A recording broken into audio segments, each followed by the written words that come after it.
Pathankot to Fazilka 600 long kilometres का border हमारा पंजाब का पाकिस्तान के साथ लगता है। और हमें मालूम है कि पाकिस्तान की हरकतें वेस्ट से हमारे देश के लिए किस तरीके के रहे हैं वो भी हम सबको मालूम है। कैप्टन साहब ने इसका जिक्र भी किया है कई बार। और भारतीय जनता पार्टी तो राष्ट्रीयता के विषय को लेकर के हमेशा आगे बढ़ती रही है। तो हम लोगों ने वहां पर जो देखा है, एक तो ड्रग्स की स्मगलिंग, आर्म्स की स्मगलिंग, एम्यूनिशंस की स्मगलिंग और सोफिस्टिकेटेड वेपन्स को स्मगल करने का काम तो पाकिस्तान की ओर से हमेशा यहां भेजने का काम, इस तरीके का प्रयास, कुत्सित प्रयास चलता रहता है। साथ ही साथ ड्रोन्स के मदद से यहां ड्रग्स, एम्यूनिशन इसको भी पहुंचाने की कोशिश, कुत्सित प्रयास चलती रहती है। इसलिए security is a very important issue as far as Punjab election is concern. इसको हमको ध्यान में रखना चाहिए। हम सबको मालूम है कि हमारे देश के प्रधानमंत्री मोदी जी के विजनरी और डायनेमिक लीडरशिप में देश बहुत तीव्र गति से आगे बढ़ रहा है और देश एक तरीके से लीप्स एंड बाउंड में आगे बढ़ रहा है, छलांग लगाता हुआ आगे बढ़ रहा है हर दृष्टि से। उसको डिरेल करने का कुत्सित प्रयास देश विरोधी ताकतें करती हैं और उस डिरेलमेंट में पंजाब के थ्रू एक्टिविटी हो, वेस्टर्न बॉर्डर पर एक्टिविटी हो, यह देश विरोधी ताकतों की हमेशा मंशा रहती है। इसलिए यह चुनाव और पंजाब स्टेट हम सब के लिए बहुत ही महत्वपूर्ण होता है। जहां तक इलेक्शन का सवाल है, this NDA alliance does not only see as a change of regime, यह सिर्फ सत्ता परिवर्तन का ही माध्यम हम नहीं मान रहे इसको। यह कोई सरकार बदलना ही इसका उद्देश्य नहीं है। यह चुनाव आने वाली पीढ़ियों को सुरक्षित करने के लिए और पंजाब को स्टेबिलिटी देने का चुनाव है। और ये अलायंस जो हमारी है वो उसको उसी तरीके से देख रही है। अगर पंजाब स्टेबल होता है तो और सेफ होता है तो देश सुरक्षित रहता है। और जहां तक पंजाब का सवाल है, पंजाब ने देश को जो दिया है और जिस तरीके से लीडरशिप दी है वह हमेशा सराहनीय रही है। अगर हम पंजाब की बात करें, डिफेंस में the contribution of Punjab can never be forgotten. कभी हम भूल नहीं सकते हैं देश की सुरक्षा में जिस तरीके से पंजाब के लोगों ने अपने आप को बलिदान दिया है डिफेंस की दृष्टि से, उसी तरीके से फूड सिक्योरिटी की दृष्टि से भी देखा जाए तो पंजाब ने जो लीडरशिप दी है उसको भी देश याद रखता है और उस फूड सिक्योरिटी ने देश को बहुत बड़ी ताकत दी है। पंजाब ने हमेशा हमारे आशाओं को पूरा किया है। It has always fulfilled the expectations of the people of the country. इसलिए Punjab has been a leader in its own way और उन्होंने हम लोगों को दिया, हम लोगों को देश को एक दृष्टि से दृष्टि भी दी, दिशा भी दी है और ताकत भी प्रदान की है। इसको हमको ध्यान में रखना चाहिए। अगर हम सैक्रिफाइस की बात करें तो हम कभी भी गुरु गोविंद सिंह जी के बलिदान को नहीं भूल सकते, उनका हम योगदान को हम नहीं भूल सकते हैं। गुरु तेग बहादुर जी के बलिदान को हम नहीं भूल सकते हैं, जिनको हम हिंदी चादर के रूप में जानते हैं। उसी तरीके से अगर हम देखें तो जो शौर्य और बलिदान पंजाब का रहा है उसको सदा सदा भारत का इतिहास याद रखेगा। इसलिए वैलर और sacrifice of Punjab is always kept in high esteem and उसको हम पूरी इज्जत और पूरे याद करते हुए उसको हमेशा जो उन्होंने शहादत दी है, जो उन्होंने बलिदान दिया है, जो उन्होंने शौर्य दिखाया है, उसको देश हमेशा नमन करता है और याद करता है। पंजाब ने हम लोगों को सांस्कृतिक दृष्टि से भी नेतृत्व दिया है। पंजाब ने हम लोगों को राजनीतिक दृष्टि से भी नेतृत्व दिया है और पंजाब ने आर्थिक दृष्टि से भी हमको नेतृत्व दिया है। सेंटर स्टेज पर अगर देखा जाए तो आजादी की लड़ाई में लाला लाजपत राय का योगदान हो, फिर चाहे शहीद भगत सिंह का योगदान हो, कभी भी देश नहीं भूल सकता है और देश हमेशा याद रखेगा उस बलिदान को। इसको भी हमको ध्यान में रखना चाहिए। अगर हम बात करें बलिदान की दृष्टि से, तो जब मैंने कहा कि शहीद भगत सिंह को हम याद रखते हैं, तो उसी तरीके से मास्टर तारा सिंह जी के भी कंट्रीब्यूशन को हम नहीं भूल सकते हैं। पंजाब को बहुत कुछ दिया है, पंजाब ने देश को बहुत कुछ दिया है, ये हमको ध्यान में रखना चाहिए। जहां तक आज पंजाब की स्थिति है, it needs a special attention. आज एक विशेष ध्यान देने की आवश्यकता है। पंजाब एक प्रोग्रेसिव स्टेट होने के बावजूद आज 3 लाख करोड़ के डेट में खड़ा है और उसी के साथ साथ जो ये डेवलपमेंट इंडेक्स पर खड़ा था, धीरे धीरे खिसकते हुए ये नीचे की ओर आया है। और इसीलिए इस स्टेट को आर्थिक दृष्टि से सबल बनाना, सफल बनाना और ठीक दृष्टि से आगे ले जाना, यह हम सब की जिम्मेवारी होती है। और एनडीए अलायंस का यह उद्देश्य रहेगा to bring back Punjab on track और उसको फिर से गति के साथ आगे बढ़ाने के लिए एक सिंसियर एफर्ट किया जाए। और इसके लिए सेंटर स्टेट रिलेशनशिप स्टेबिलिटी के लिए भी और सेफ्टी के लिए और सिक्योरिटी के लिए यह भी बहुत आवश्यक है। इसको हमको ध्यान में रखना चाहिए।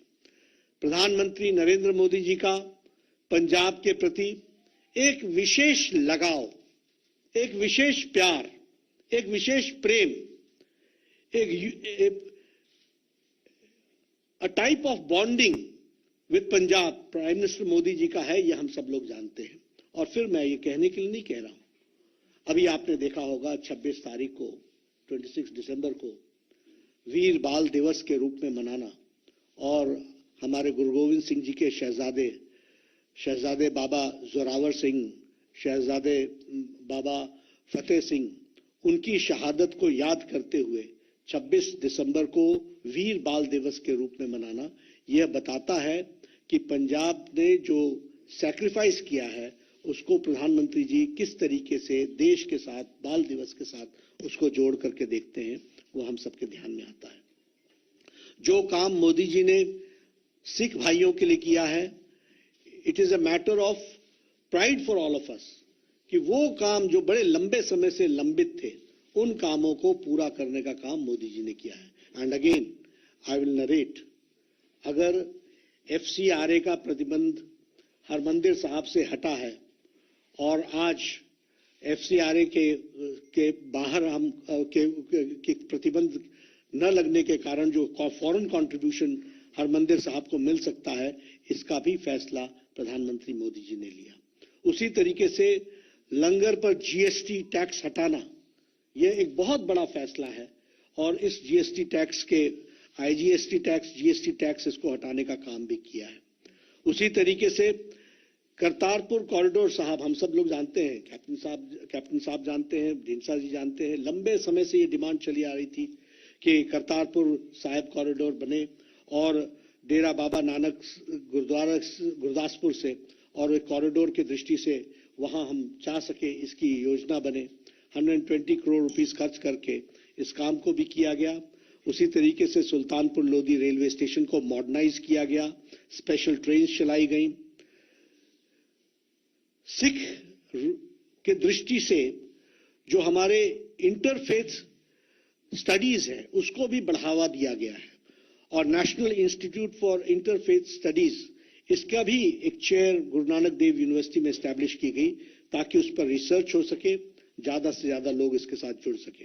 उसी तरीके से ये जो हमारा प्रकाश पर्व था, गुरु गोविंद सिंह जी का 350वां प्रकाश पर्व, वह भी बड़े धूमधाम से प्रधानमंत्री मोदी जी के नेतृत्व में मनाया गया और जामनगर में 750 बेडेड हॉस्पिटल भी देश को डेडिकेट हुआ है, यह भी हम जानते हैं।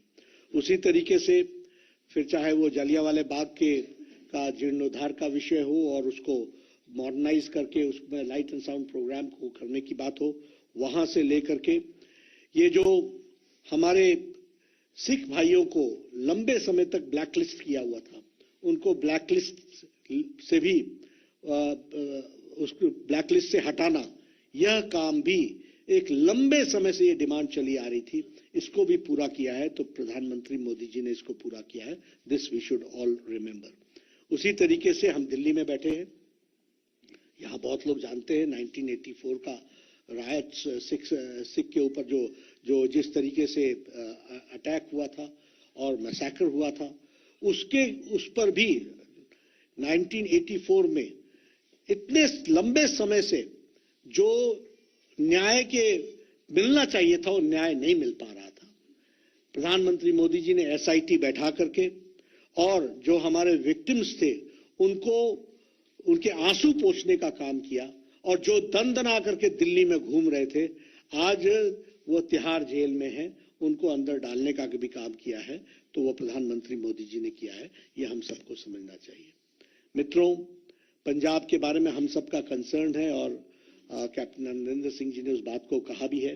बॉर्डर स्टेट है, सिक्योरिटी का इशू है, और जिस तरीके से लोग सिक्योरिटी के इश्यूज के साथ खिलवाड़ करते हैं उसको हम डिनाउंस भी करते हैं। और देश को सिक्योर करने के लिए पंजाब स्टेबल रहे, सेफ रहे, इसकी आवश्यकता है। हम यह भी जानते हैं कि माफिया राज ने एक तरीके से माफिया ने पंजाब को कई दृष्टि से खोखला किया है। आज land mafia, sand mafia, drug mafia, ये सब लोग वहां पर एक तरीके से पंजाब को अंदर से खोखला करने का काम कर रहे हैं। और इसलिए हम ये अलायंस ये कमिटमेंट के साथ आगे बढ़ता है कि हम इस माफिया राज को समाप्त करेंगे, ड्रग माफिया को नस्तो नाबूद करेंगे, लैंड माफिया, खनन माफिया, सैंड माफिया, ये जितने माफियाज हैं इनको हम बुक्स में लाएंगे और इनके खिलाफ एक्शन लेंगे, यह भी हम विश्वास दिलाते हैं। और इसके साथ साथ हमारी नीति, जो भारतीय जनता पार्टी राष्ट्रीयता से ओतप्रोत है, उसी तरीके से पंजाब लोक कांग्रेस ने हमेशा सिक्योरिटी को इशू माना है और उसी तरीके से ढींसा साहब ने भी सिक्योरिटी को इशू माना है। इसलिए zero tolerance against terrorism, we believe in zero tolerance, और इसको हम पूरा करने के लिए हम अग्रसर होंगे। मित्रों, पंजाब में सेंटर स्टेट कोऑर्डिनेशन की आवश्यकता है। केंद्र में एनडीए की सरकार है और अब प्रदेश में एनडीए अलायंस चुनाव लड़ रही है। प्रदेश में भी हमारी सरकार बने, यह हम अपील भी करते हैं और इस अपील के साथ हम जनता के बीच में जाते हैं। डबल इंजन की सरकार की आवश्यकता पंजाब को है और डबल इंजन की सरकार को हमको वहां पर लाना है। इस काम को पूरा करने के लिए हम सब लोग एनडीए के अलायंस में चुनाव लड़ रहे हैं। आप लोगों के साथ हमारी बार बार मुलाकात होगी। मैंने आपके सामने चुनाव में जाने की भूमिका, उसके बारे में भी कुछ इंगित किया है और चुनाव में हमारा अलायंस के नंबर के बारे में भी आपको हमने चर्चा की है। मैं अभी निवेदन करूंगा हमारे अलायंस पार्टनर पंजाब लोक कांग्रेस के अध्यक्ष कैप्टन अमरिंदर सिंह जी से कि वो अपनी बात को रखें।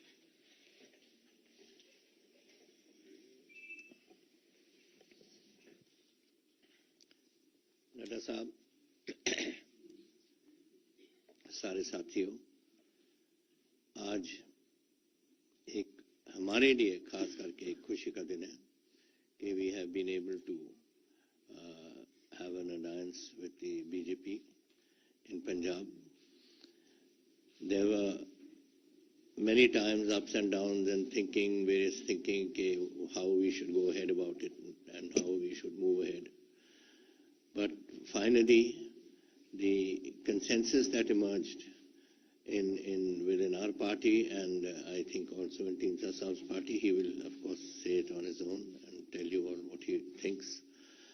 The feeling was that for the sake of stability of the country, for the sake of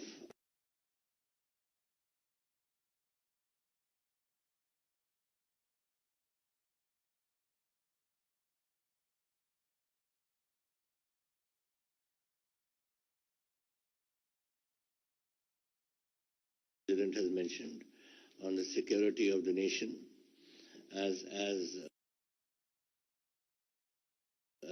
the area which he has already mentioned, it's 600 kilometers we have from Pathankot to Fazilka, which is for me, it was a formidable occasion to deal with it. I remember that there was a time which used to come when we used to give, there used to be these people going across the rivers, dropping off whatever they had to drop. Then there was these wires which were put up, where people used to go tunnel under the wires and give all these weapons and whatever. And let me tell you, and I'm not saying this for any other reason, this has been my stand from the very beginning, that the amount of weaponry that has come in, what the President has mentioned, perhaps he has mentioned too little. I can tell you that I have had, in the course of my last 4.5 years of being Chief Minister, 1,000 rifles, about 500 pistols. I've had RDX. I have had ammunition, perhaps 1 lakh rounds of ammunition. I have had everything under the sun, including drones. Now, drones we used to come at one time and make these drops. And this was last year when we started, just before the COVID period. That was the time when it used to come. And I used to then wonder that what is the objective of this whole exercise. And then we followed it up, and we followed where these drones were being dropped. It was the BSF, it was us, the Punjab Police, and it was our own people who were giving us information. And we found that they were being dropped at particular points. Now, what is an object of a drone? An object of a drone is to deliver ammunition, deliver weaponry, deliver whatever is necessary for a purpose. And what is that purpose? The purpose is to carry out some sort of nefarious activity. And that is what happened to us there. And it was not only that. First, they used to jump across the river. Then they used to go to about 6 to 7 kilometers away. And then finally, when Government of India took a decision, which was the correct decision, that they should be 50 kilometers from the border, should be kept there, it was considered absolutely essential. And the reason, I'll tell you why. Because on the 20th of July, that is just about 2 months before I was given the sack, and that 20th of July, the delivery of those weapons went up to 31 kilometers. Now 31 kilometers, and then you have a scenario developing where the technology is improving. You've got drones coming in which can take a higher payload. It can take a higher distance it can cover, and it was quite apparent to us that this was only a beginning. And we were eventually going to go up to 50 kilometers, 60 kilometers, 70 kilometers, and whatever it else may do. And when that happens, what is the purpose? After all, when a person delivers something, it is for a purpose. It is for weaponizing some place, for using it for some purpose, and for seeing that it is used in some nefarious activity which Pakistan wanted to do. And this is what was concerning us. And I told the people, when they came into the Vidhan Sabha and they made a big row about it, कि 50 kilometre कर दिया वगैरह, मैंने कहा भाई सुनो तो सही कि क्या हो रहा है, अपने बैंक देखो तो सही क्या हो रहा है on our borders. I joined the army in 1963, and in 1964 I was in the Western Command, and from Western Command was in Simla in those days. From Western Command till the time that the war came in 65 and then 71 came and all, there was not one day where there was no firing taking place and no soldiers of ours getting killed. Which is why I said so to Mr. Sidhu. What are you going around hugging around these people who are killing our people every day? Every day. There's not a day that passes that our boys are not shot. And since the day I took over in 1917, and till the day I left it on the 18th of this month of September, I had 83 of my soldiers of Punjab being killed. I'm not talking about Himachal Pradesh, about Garhwal, about Rajput regiment or some other regiments which exist. Actually, this was taking place. And this is where people don't understand the urgency of this business. We need it. We need, as the President has said, we need an economic development. We need people to come in and to invest in Punjab so that Punjab's economy can be boosted. And we are in a position, and we have today, I have also made up our manifesto, which is there, which we have passed on to the BJP leadership. And I'm sure Dhinsah Sahab is also doing it. And then hopefully we'll all put together and come to a common minimum program which we can utilize for Punjab. That is basically what I had in mind to say. But if there's anything you wish to ask, you're free to do so. कुछ पूछना आपको? अच्छा, sorry. Thank you, sir. साहब अब हमको माननीय Shri Jagat Prakash Nadda ji, national अध्यक्ष BJP, हमारे सहयोगी और पंजाब के साबका मुख्यमंत्री कैप्टन अमरिंदर सिंह जी और पंजाब के प्रभारी बीजेपी की तरफ से शेखावत साहब, हमारे प्रेसिडेंट पंजाब के बीजेपी के प्रेसिडेंट श्री अश्विनी जी और देश के दो और मंत्री सत्कारयोग पुरी साहब और सोम प्रकाश जी जो पंजाब से संबंध रखते हैं, और मेरे प्रेस वाले बहनों और भाइयों, नड्डा साहब ने बहुत डिटेल पे आपको बात कही है, मैं दोहराना नहीं चाहूँगा। उसके बाद कैप्टन साहब ने अपने तजर्बे की बात, कैसे देश को खतरा है, उनके बात कही है। लेकिन जो मैं कहना चाहता हूं कि हमारा गठजोड़ क्यों हुआ है, किसके लिए हुआ है, वो इसलिए कि पंजाब की सिचुएशन बहुत खराब है। कुछ ये हुआ कि पंजाब इंडस्ट्री नहीं है, इंडस्ट्री जा रही है, एग्रीकल्चर में भी बहुत कर्ज हो गया, लोन बहुत 3 लाख से भी ज्यादा लोन है, और कोई ऐसा साधन भी नहीं है जिससे ये कह सकें कि पंजाब दोबारा अपने पैरों पर लाने के लिए हमने इकट्ठे होकर बात की है। मैं आभारी हूं नड्डा साहब का और बीजेपी की लीडरशिप का कि उन्होंने शेखावत साहब को पंजाब का प्रभारी बनाया, जो बहुत ही डूंघाई पर सोच रहे हैं और डूंघाई पर जाते हैं और जाने के बाद कोशिश करते हैं कि कैसे ये हल हो सके। दूसरा ये है कि कोई भी इलेक्शन आती है तो कभी हिंदू सिख का मसला, कभी हिंदू मुसलमान का मसला, कभी हटाना वो शुरू कर देते हैं। जो हमारे भाईचारे की एकता है जिसको हम कहते हैं, उसको ठीक रखने के लिए हमने फैसला किया कि हम इकट्ठे तीनों पार्टियों मिलकर करेंगे और पंजाब का माहौल ठीक रखेंगे, इलेक्शन ठीक होनी चाहिए।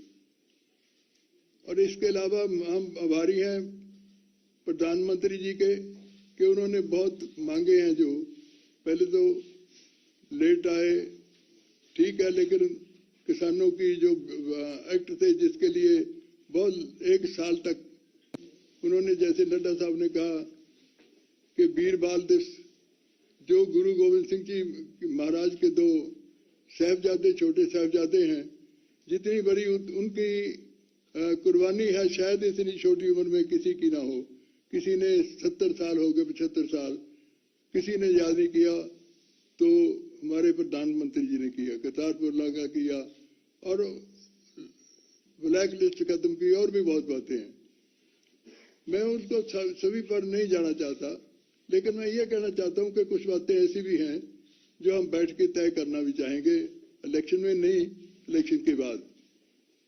कुछ सिखों में, क्योंकि पंजाब में सिख बहुत तादाद में है, सभी बाहर के सिखों का भी कोई ना कोई कनेक्शन पंजाब में है, तो चाहेंगे कि उनकी जो डिमांड है कि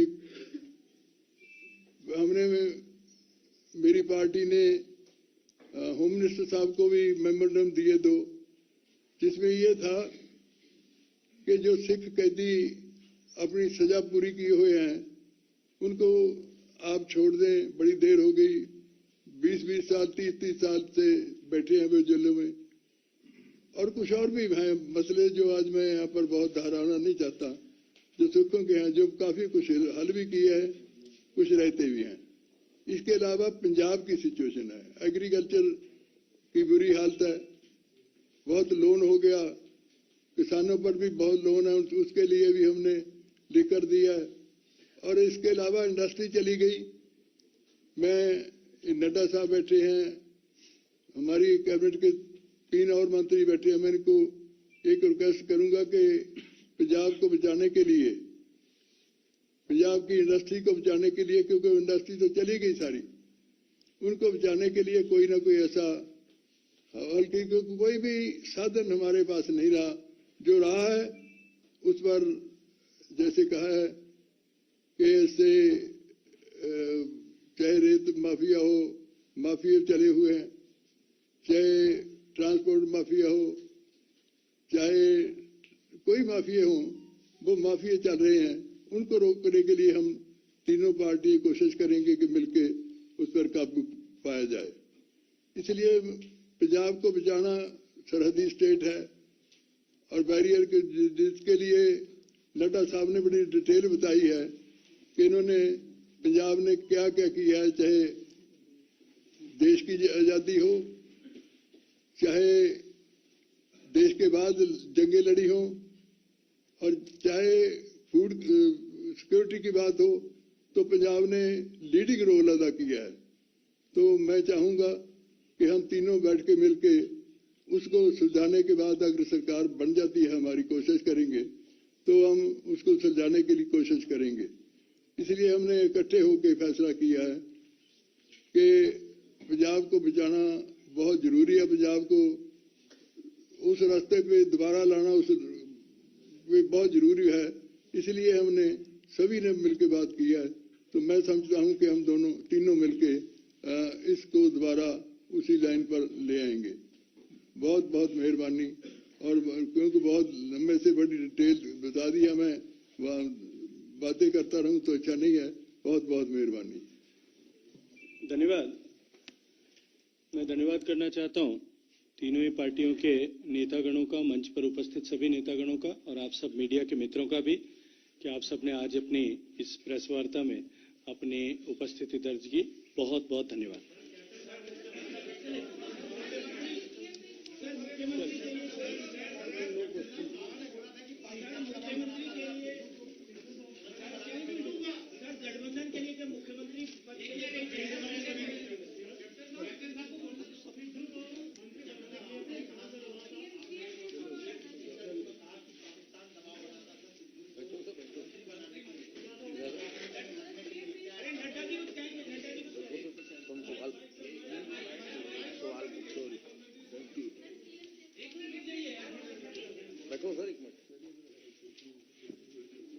Let me tell you one thing first.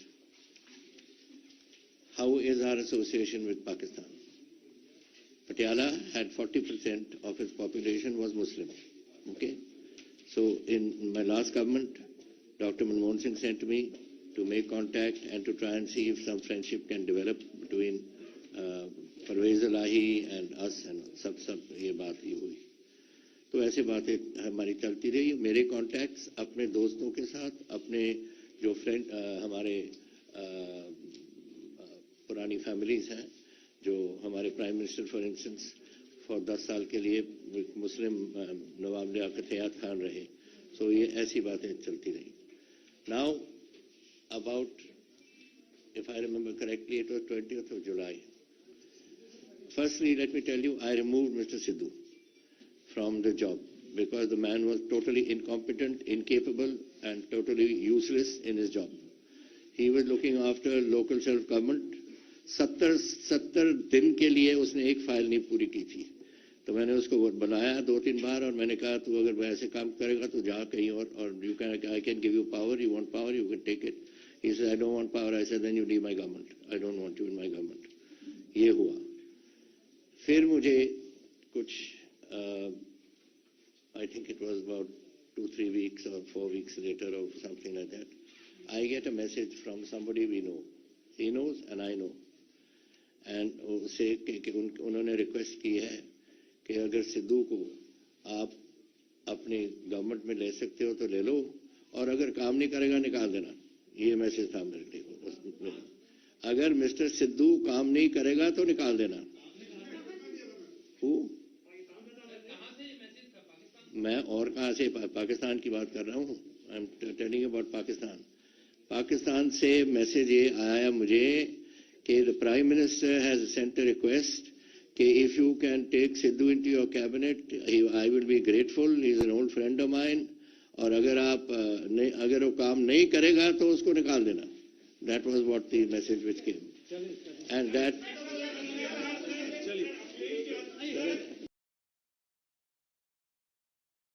Nadda ji, Punjab Lok Congress के अध्यक्ष, पंजाब के पूर्व मुख्यमंत्री आदरणीय कैप्टन अमरिंदर सिंह जी, संयुक्त अकाली दल ढींसा ग्रुप के अध्यक्ष आदरणीय सुखदेव सिंह ढींसा साहब, भारत सरकार में मंत्री आदरणीय हरदीप पुरी जी, भारत सरकार के मंत्री आदरणीय सोम प्रकाश जी, सभी लोग आज यहां मंच पर उपस्थित हैं. भारतीय जनता पार्टी के साथ ये जो अलायंस एनडीए का बना है, इसके सीट शेयरिंग और ये अलायंस किस तरह से आगे